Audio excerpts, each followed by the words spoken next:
पनवल उत्तर गांव का सारा कचरा इकट्ठा करके हर रोज गांव के बाहर डालकर आता था। उसे ऐसा करने पर सरकार की ओर से हर महीना 5,000 रुपए तनख्वाह मिलती थी। पनवल चाहे तो अपना काम बड़ी आसानी से कर सकता था, लेकिन वो ऐसा नहीं करता है।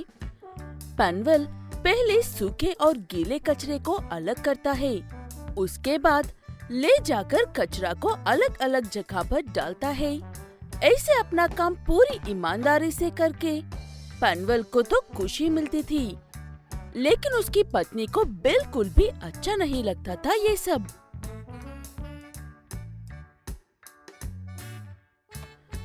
मुझे समझ में नहीं आता है कि आप ये 5,000 रुपए की नौकरी के लिए बीमारियों से घिरे कचरे में क्यों काम करते हो? ये बात हम सब जानते हैं, लेकिन कोई इस बात को नहीं मानता है।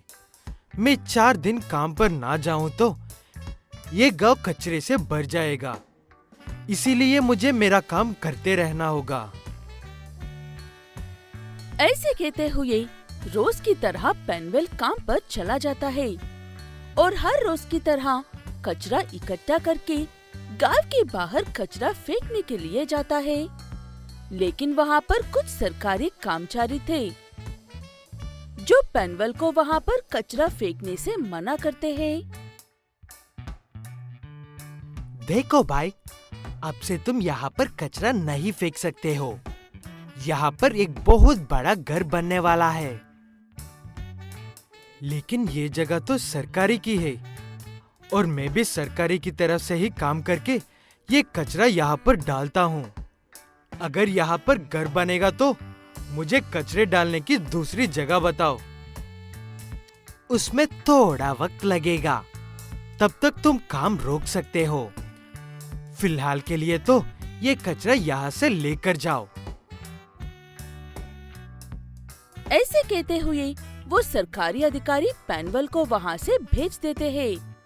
पनवल को कुछ भी समझ में नहीं आता था, इसलिए वो सारा कचरा लाकर अपने घर के सामने डाल देता है। वो देखकर उसकी पत्नी उससे ऐसा कहती है, ये क्या है जी? गांव का सारा कचरा घर के पास लाकर क्यों डाल रहे हो? अब क्या इस घर को भी डंप यार्ड हाउस बनाना चाहते हो क्या? हाँ धर्मपत्नी जी, अब कुछ दिनों के लिए मुझे अपने घर को ही डंप यार्ड हाउस बनाना होगा। जहाँ पर मैं रोज कचरा डालता था, अब उस जगह पर बड़ा सा घर बनने वाला है। जब तक नई जगह नहीं मिल जाती, मुझे कचरा यहाँ पर ही डालना होगा।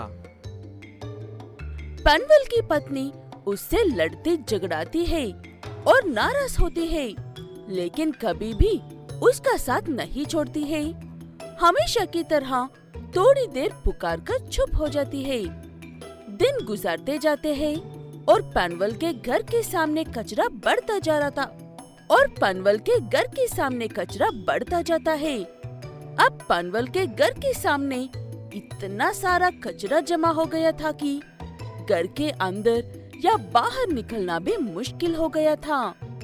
इसलिए पनवल और उसकी पत्नी अपने डंप यार्ड हाउस को छोड़कर एक छोटी सी झोपड़ी में रहने लगते हैं। उन्हें देखकर मदद करने की बजाय लोग उनका मजाक उड़ाने लगते हैं। ओए कचरे वालों, झोपड़ी में रह रहे हो? क्या दिन आ गया है तुम्हारे? कचरे वाले तो तुम लोग हो, हम तो सफाई करने वाला है। दोबारा इधर नजर आए तो उठाकर उस डंप यार्ड हाउस में फेंक दूंगी। जाओ यहाँ से। ऐसे पनवल की पत्नी तो लोगों को जवाब दे देती थी, लेकिन पनवल सुनकर ना सुना करता था और अपने काम में लग जाता था। कुछ दिन ऐसे ही गुजर जाते हैं और एक दिन कुछ सरकारी अफसर पनवल से मिलने के लिए आते हैं। पनवल, हमने जो घर बनाया था, हमें पता चला है कि उस जमीन सरकारी की नहीं है, आपके दादाजी की है और वहाँ की बाकी की जमीन भी उन्हीं की है। तो आप हमसे क्या चाहते हो? मैं वो जमीन सरकार को दे दूं? आप उस जमीन के मालिक हो, अब जो चाहे वो कर सकते हो।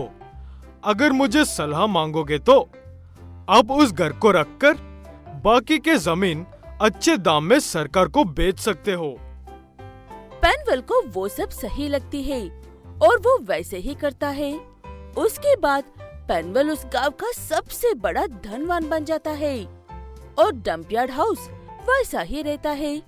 लोग आज भी उसमें कचरा डालते हैं।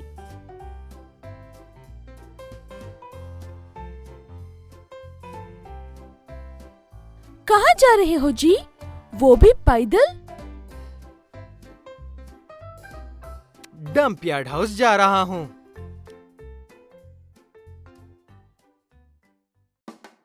एक शहर में बहुत अमीर आदमी रहता था। वो शहर का बहुत बड़ा सेठ था। उसके परिवार में वो, उसकी बीवी और उसका एक 7 साल का बेटा था।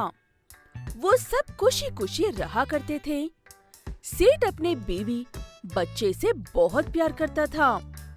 एक दिन जब सेठ अपने बेटे साइरब को लेने के लिए स्कूल जाता है, तब वो देखता है कि उसके स्कूल के बाहर एक लड़का गुब्बारे बेच रहा था।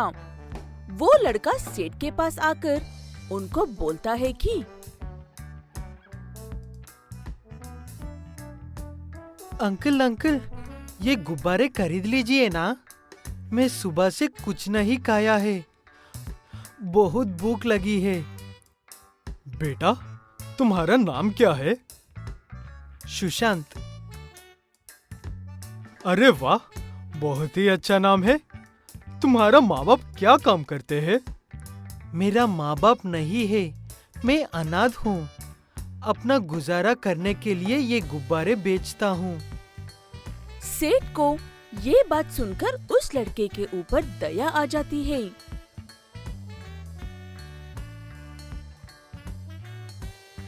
बेटा, अब तुम ये काम नहीं करोगे। अब से मैं तुम्हें गोद लेता हूँ और मैं तुम्हें पालूंगा। सुशांत ये सुनकर बहुत खुश हो जाता है और फिर सेठ उसे अपने साथ अपने घर ले जाता है। जब ये बात सेठ की बीवी को पता चलती है तो वो भी खुश होती है। उस वक्त साइरब भी बहुत खुश था क्योंकि उसके कोई साथी मिल गया था। सेठ सुशांत का एडमिशन साइरब के स्कूल में ही कर देता है। सुशांत पढ़ने में बहुत अच्छा था, जबकि साइरब सिर्फ मस्ती करता रहता था। सुशांत सेठ की बहुत इज्जत करता था। वो सबके प्रति अच्छा व्यवहार रखता था। सेठ भी सुशांत की बहुत देखभाल करता था। देखते देखते साइरब और सुशांत बड़े हो गए। वक्त के साथ साथ साइरब जितना लापरवाह हो रहा था, सुशांत उतना ही जिम्मेदार और समझदार हो रहा था। क्योंकि सुशांत को पढ़ने में बहुत शौक था, इसलिए सेठ उसे पढ़ने के लिए देश के बाहर भेज देता है और साइरब को अपने पास ही काम करने के लिए रख लेता है। ये बात साइरब को बिल्कुल अच्छी नहीं लगती है। एक दिन साइरब सेठ से इसके बारे में बात करने के लिए जाता है। पापा, ये आपने क्या किया?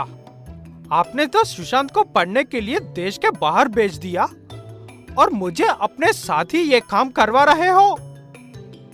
हाँ, मैंने उसे देश के बाहर इसीलिए भेजा क्योंकि वे पढ़ने में अच्छा है और तुम तो और ही लापरवाह हो रहे हो। ये बात साइरब को बहुत चुभती है और उसके मन में सुशांत के प्रति नफरत की भावना आ जाती है। कुछ ही सालों के बाद जब सेठ और उसकी बीवी बूढ़े हो जाते हैं तो वो अपने जायदाद बांटने को सोचते हैं। तो क्या सोचा है आपने? क्या करना है जायदाद को? सोचना क्या है, आधी जायदाद सौरभ के नाम और आधी जायदाद सुशांत के नाम पर। तभी साइरब वहाँ आ जाता है।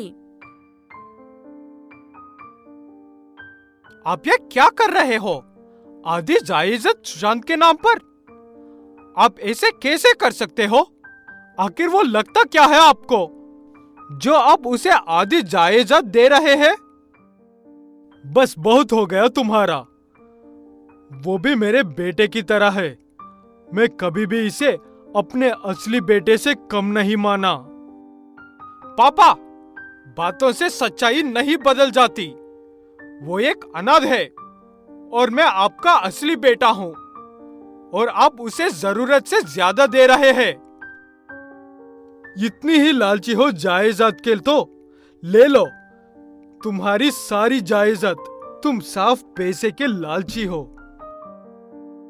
हाँ, अब तो ना ही आपको बुरा लगूंगा। वो सुशांत ने जो आपके दिल पर कब्जा कर लिया है, अब तो आपके अपना बेटा नजर ही नहीं आएगा।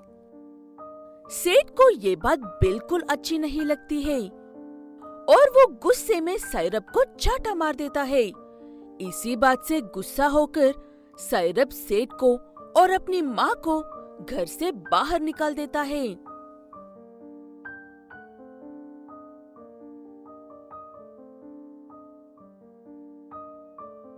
बस, अब मैं और अपमान नहीं सह सकता हूँ।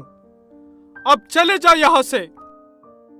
सेठ भी गुस्से में वहाँ से चला जाता है और अपनी पत्नी को भी साथ में लेकर चला जाता है। लेकिन उनका और कहीं ठिकाना नहीं होता है, तो इसलिए वो फुटपाथ पर सो जाते हैं। उसकी अगली सुबह ही सुशांत अपनी पढ़ाई पूरी करके वापस घर आ रहे थे। घर वापसी में रास्ते में जब वो ये देखता है कि सेठ और उसकी पत्नी फुटपाथ में रहा है, तो भागता हुआ गाड़ी से उतारकर उनके पास जाता है और उनको उठाकर अपनी गाड़ी में ले जाता है। जब वो दोनों नींद से जाग जाते हैं, तो वो सुशांत को देखकर बहुत खुश हो जाते हैं।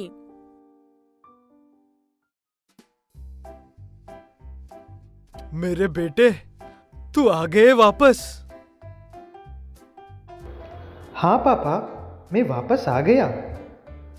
और आप मुझे ये बताइए कि आप यहाँ इस हालत में क्यों हैं? सेठ सुशांत को सारी बात बताता है। सुशांत ये बात सुनकर बहुत गुस्से में आ जाता है और सेठ को अपने घर ले जाता है।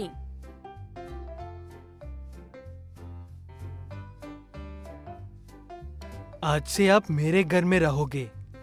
जिस माँ बाप ने मुझे मेरी जीवन अच्छी तरह से जीना का मौका दिया, मैं उसे इसी हालत में कभी नहीं देख सकता। हाँ बेटा, आज से तू ही मेरा एकलौता बेटा है।